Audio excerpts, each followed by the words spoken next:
just a little bit about Ole Miss. Today, with more than 24,000 students, it is the state's largest university and ranked among the nation's fastest growing institutions. Ole Miss Athletics fields 14 Division I NCAA teams, including football, basketball, golf, soccer, tennis, and more. And we're all looking forward to that joining live back on the screen soon. In addition to broadcasting video for ESPN and SEC networks, they produce clips for in-venue displays and social media platforms, support athletic recruiting efforts, and generate a documentary series spanning the university's sport. Thanks for joining us, Micah. We also have Chris Collum, who's the founder and president of 1303 Systems, a systems integrator with specialties in media and entertainment technology, corporate video, and enterprise IT environments. Chris and his team partner with clients to evaluate existing systems and tailor their hardware, software, and workflow recommendations to their desired goals. 1303 is a longtime Quantum partner and a ton of fun to work with. So welcome, Chris, Micah. And with that, Chris, I will hand over to you to kick us off. Thank you. Thanks, Natasha. Hey, Micah, it's good to interact with you, albeit virtually. We do that a lot, so this is not unusual. A lot of phone calls. That's true. That's true. It's also good to see your smiling face. So thanks for joining us today. Absolutely. Yeah. Hey, can you tell us a little bit more about what you guys do at Ole Miss Sports Production? You know, the kind of content you produce, who's the audience for that material? Just a bit more of a general overview. Absolutely. So we have what I always describe as sort of three wings of our production efforts. We've got our live event production, which is everything you would experience while you're at a sporting event via the Jumbotron and the ribbons and rings and all the digital services we have to display information, to run hype materials, promotional materials, live shots, kiss cams, dance cams, all those kinds of things. So that is one arm of our production efforts. The next one would be the SEC network, ESPN broadcast production. So that is a setup that is designed to bring a live event into your home and shot from all the same angles that ESPN the ESPN instructed us into. When we started with the SEC network, they came in and they retrained us, trained us. We were a pretty darn good streaming group already. I felt like we were pretty much broadcast ready before they even linked up with us. But certainly they've got their protocols and their standards that we then were educated to and implemented so that our broadcasts were exactly in line with what you would see on their networks. So we've got that wing of our production efforts, to get good TV made around our sporting events. And then the third wing is our documentary, and I call it promotional side of things. It's our efforts to document what's happening with the highest end cameras we can put on it, with the best shooting we can put on these events for posterity and also for promotional purposes. Turn those clips into highlight reels, hype reels, short little GIFs and bits that we can put out into social media and to support our overall promotional efforts going forward week to week, year to year with all of our sports. And of course, in that same wing, the documentary side of it is all of the footage and materials that feed into our television show this season, which is for football, it airs on ESPNU. For all the other sports, it goes to the web, social media distribution through your Facebooks and Instagram or IGTV and Twitter and YouTube and our own website, theseasonolemiss.com. So we've got three wings all running and gunning and shooting and recording and bringing back materials that have to live somewhere. And that's where Chris Collum, 1303, and Quantum come into the picture. Boom. You stay busy is what you're really saying. Yeah. Oh, yeah. It's really odd because there's at any one sporting event, there are three teams working very specifically with a very specific goal. We're all the same team, but during that 2 to 3 hour window of a sporting event, there's three very different missions at work underneath Ole Miss Sports Productions. Right, which is awesome. So with that, can you tell us a little bit more about the production environment? how many on staff, how many editors, how many producers, what other technologies are you guys using to support that? I know you guys shoot on RE a lot for the documentary stuff. What else is there? Well, let's see. So we use all Macintosh. So just we've always been on Macs. We use the Adobe Suite. That's our from editing and any kind of post effects with After Effects and Illustrator work and Photoshop for our graphic design. So we're a total Adobe house. If they're listening, we'll take free stuff. Anyway, let's see. On the color front, though, we do use DaVinci. So we color in DaVinci. We obviously Adobe has Lumetri built into Premiere, but we because of some of the challenges we have mixing cameras, we found DaVinci to be the best tool for taking again multiple cameras with different makers, Canon, Sony, Arri, everyone, and bringing them together and making them look like a happy visual on screen. From a camera standpoint, we're pretty multiple. All of our premier documentary and sports photography camera is the Arri. We have 5 of them. Well, I say the Arri, the Amira. We typically shoot it with ENG glass on front for maximum flexibility in the field, but we do have EF and PL setups for 2 or 3 of those to mix in. So when we're doing, maybe a very static shot, a documentary shot, maybe a wire on a player or a coach, we can put longer glass on there, better glass, faster glass, and be able to acquire even better footage. ENG, it's a fantastic lens. But it can't do what PL does. It can't do what EF does. But anyway, we also use Canon products for a lot of our bench cam and our what I call like our run and gun. The nooks and cranny type camera. The Amira is fantastic, but it's hard to do a ride along with a Amira, to be honest with you. It's hard to get into some spaces. And I know they've got the smaller camera, and I'm forgetting the Mini, the Alexa Mini. That I guess that's for their smaller fit spaces. But we've found that the Canon C300 is a good camera for that. So that's one of our go-tos on the smaller camera documentary style. Acquisition front. And then we also use the Sony line. We have an FS7 that has served us very well. I still pull out the FS700 from time to time. I still think it's got a lot of gas in the tank. So I don't know if a lot of houses stay committed to. It's tough, really, the way technology changes and the way price points change. To me, to stay on one camera. But I feel like our arsenal of cameras, we've learned how to really complement. We've learned how to use them to complement each other and to use them. It's kind of what's the fit we're going for, and then pick the camera and go get the job done. You guys shoot awesome stuff. I encourage everyone to go look at some of the stuff you guys have created. It's definitely awesome. How many on staff now there? Like how many edit suites or machines? Well, I was just counting it up before we started. So we have 22 fiber connections. And they all, of course, I don't know if we've ever had 22 going at one time. We could. It's probably close. Yeah, I know when we're in the thick of it, we have easily 17 or 18 of those running at any given time.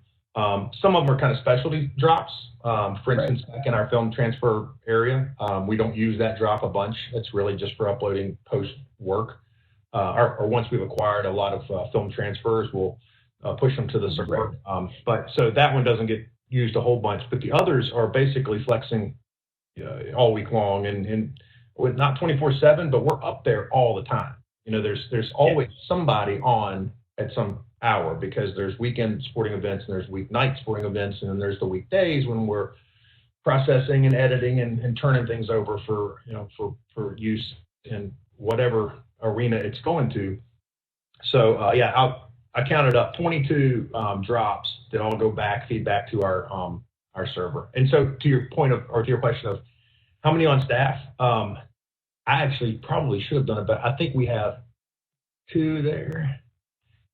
I'm only foggy because there's been some GA. We've had some folks graduate. We had some positions that were vacated right before this, before the shutdown, which we have not been able to fill yet because everyone's on a freeze right now in terms of bringing on, filling roles that had just left.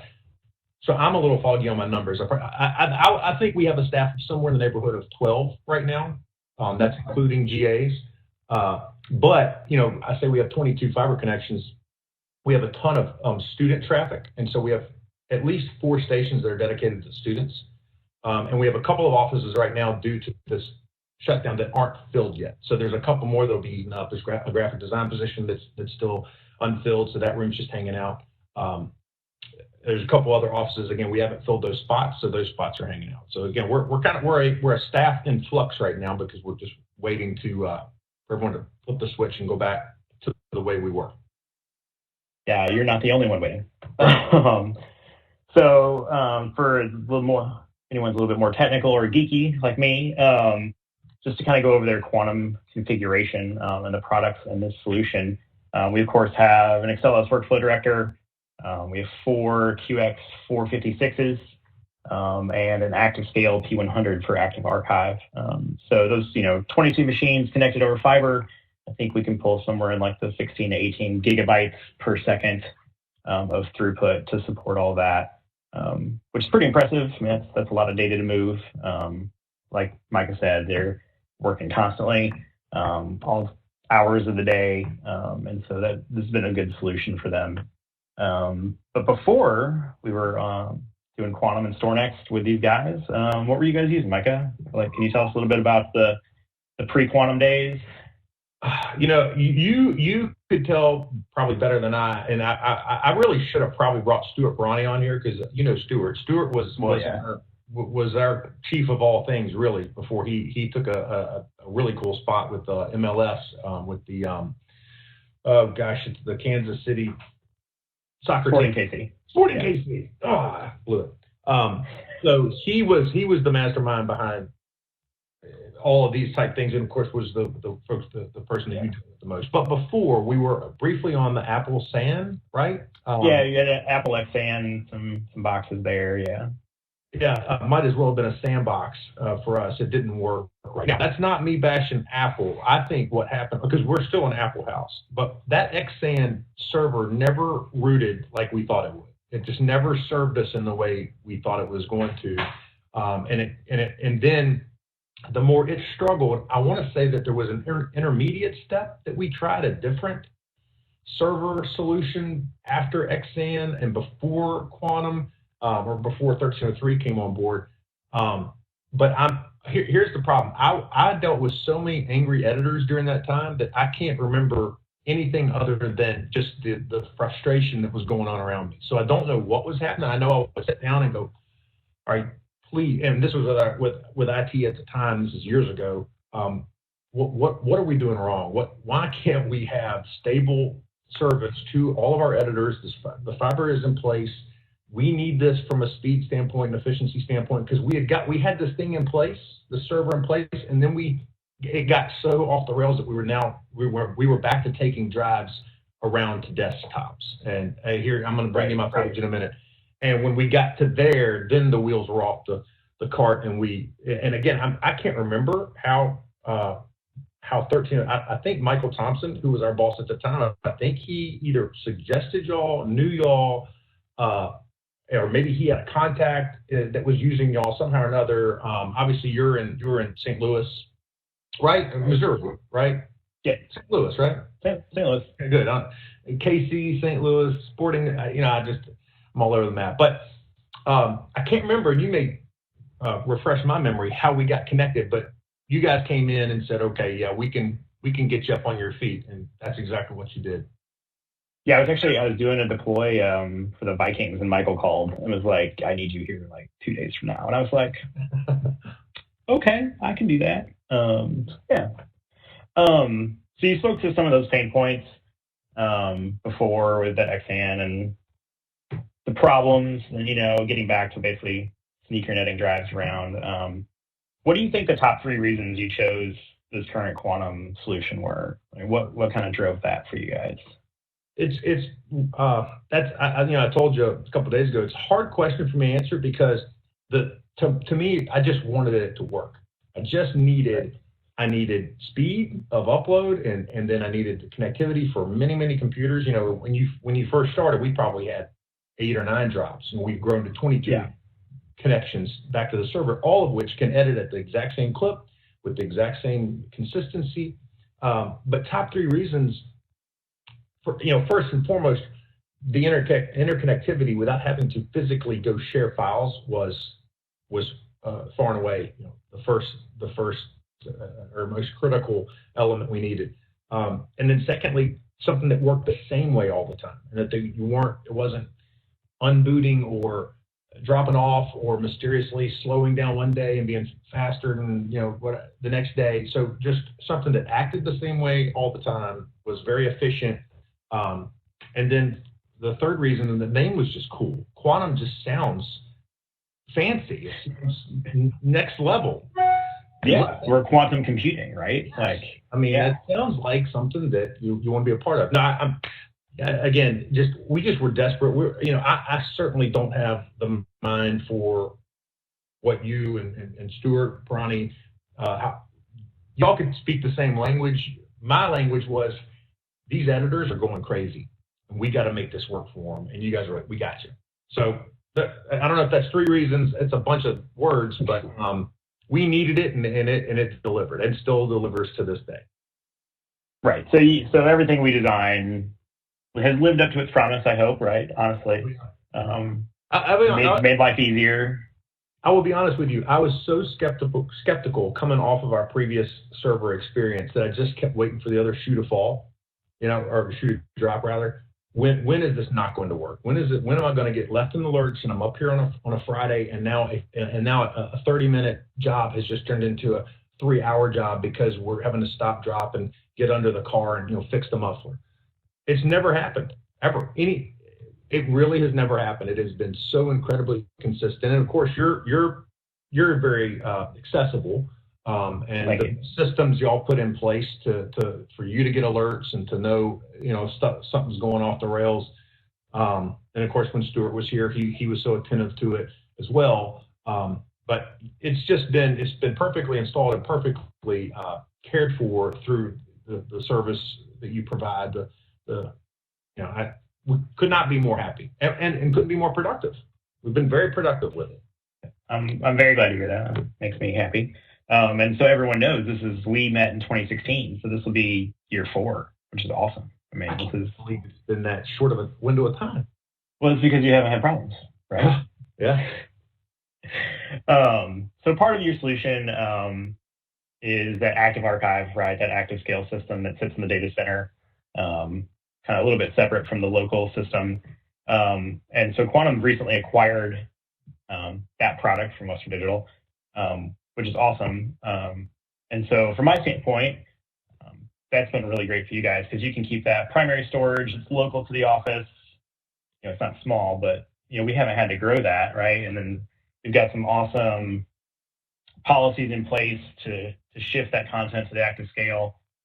Everything you guys put on there is backed up within 5 minutes, so we know it's protected in case some disaster were to befall that primary system. We know it's all there. So I view the acquisition as a real positive. And I think, we're hoping to expand that this year, right? As we're close to a petabyte. So content, right. You guys are shooting like 100, 140-ish terabytes a year, depending on the year. This year might be a little bit less, sadly, but this spring, sure. Yeah, we miss baseball. Yeah. So, but that's been awesome, I think. And I just wanted to kind of speak to that. And we're looking forward to continuing that relationship with Quantum on the archive side as well as the primary side. And so, with that, if someone to ask you about either Quantum or 1303, you kind of touched on this already, but anything that you would tell them, I'll pay you later for the good comments. But I just want one of the Quantum pullovers. I need that. Natasha, she can take care of that. No, I would tell them everything I've said to this point is that we were floundering prior to you guys coming in and installing this system, and ever since then we've been smooth as silk. And you were just talking about the offsite versus the I guess WIP server that's in our building, but the infrastructure of having a fast but not an ever growing local server where everything goes initially, and then having that roll off. I don't remember what frame of time we set on it. Maybe a 6-month unused, 1 year unused. I can't remember what we. It's somewhere in there. I don't remember either. But the idea that we keep the spend on the backup, the archival piece of it, as opposed to growing to. I mean, it made total sense to me. Or continuing to grow this local solution that doesn't have the long form, backup that we do with. And it's not Lattice anymore, or it is Lattice? I think ActiveScale is now the ActiveScale. Yeah. Sorry. Yeah. So it's not that. And so the ActiveScale is our long-term solution. So anyway, from a thought standpoint, an infrastructure standpoint, and then the way the stuff actually works, I couldn't be more glowing in my review of 1303 or you, Chris. And that's honestly, it's not. You're not paying me to do this. Actually, you take a lot of money from me. I'm kidding. But no, the service is 100%. We did not have the smoothness before, and it cost us so much more. It literally cost us footage at times. We're victims of hard drive crashes, and there's stuff that's gone with the wind. Doesn't exist anymore. That has not happened, obviously, since we've been with you guys. And it's just such a security blanket, a comfort to know you put it on there, it's stable, it'll be there, it's backed up elsewhere. Again, it couldn't be a better product, and we couldn't be as efficient as we are and effective as we are supporting our sports and the missions of our marketing communications teams without the services provided by you guys and by Quantum. I think we may have just lost Chris temporarily, Micah, but I think we were wrapping up. So I would like to say that everybody on the line, we do have a Q&A chat function. So if there's any questions for Micah and or Chris, if you want to send those in through the Q&A chat function, I can tee those up. I did see one question, Micah, come in. I think you maybe already touched on this quickly with Chris, just in terms of growing content, but what is next for refreshing or scaling your environment? What are you thinking about moving forward? Well, you're talking to me, right? Yeah. Well, I think we've lost Chris. So I think you touched on it a little earlier. Right. In our next budget cycle, we are going to be growing our ActiveScale element. That server. We're on a kind of a leapfrog way of doing this. We didn't grow it last year. We'll grow it this year. We won't grow it the following budget year. We'll grow it the year after that. But this year we're attacking growing that to give ourselves as our footage, more of our footage goes beyond that 6-month window and rolls off into sort of an inactive state. It'll be pushed to that. It'll no longer be on our local server. It takes nothing to get it back across. It's just a matter of basically clicking a box and it zips it right back over to our WIP server that's local. So that's what we're working on in this budget cycle. Next budget cycle, we'll actually be looking to upgrade and change out some of the hardware in our WIP server because it's getting on up in age. He got it here in 16, so it's getting on that 5-year lifespan type thing. I'm sure it lasts longer than that, but we would like to start to upgrade that. 5 years of use, there's disks spinning all the time. We're going to look to upgrade our local server in our next, not 21, then 22. That's right. Well, I don't actually see any other. I'm just quickly checking the chat line. I think that was the only question that came in, Micah. So with that, I'd like to thank you for spending the past 30 minutes with us. Really enjoyed hearing from you. And thank you. You're very welcome. Thank you.